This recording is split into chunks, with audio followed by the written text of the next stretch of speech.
Jérôme est jardinier. Quand il ne travaille pas, il aime se balader dans la nature et trouve toujours des dépôts de déchets. Moi personnellement, je me demandais comment faire, à qui s'adresser en fait pour signaler ça. Donc il faut aller voir les mairies, machin, c'est pénible. Et cette appli-là permet de signaler facilement et d'avoir accès à effectivement une vraie action juridique derrière. Il découvre l'application Sentinelle de la nature, un dispositif de France Nature Environnement qui permet de signaler des atteintes environnementales depuis 1 an. C'est le déclic. Il a déjà signalé 2 incivilités, dont un amoncellement de polluants sur un terrain. Une fois à l'intérieur, c'est un stock de matériaux de toutes sortes, à l'air libre et clairement à l'abandon depuis des années.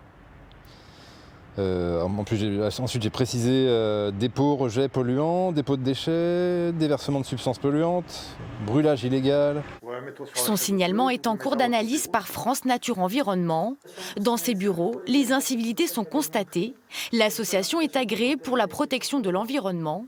Elle aurait plus d'impact auprès des autorités.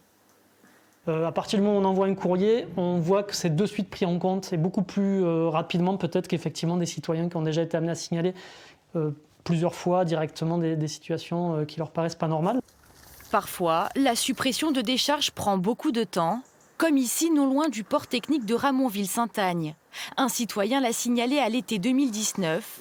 Le juriste de l'association a dû porter plainte, mais l'identification des auteurs est compliquée. L'intérêt derrière tout ça, c'est d'économiser de l'argent, donc éviter d'avoir à payer éventuellement, si c'est payant, puisque ce n'est pas toujours le cas, d'avoir à payer des frais de mise en décharge.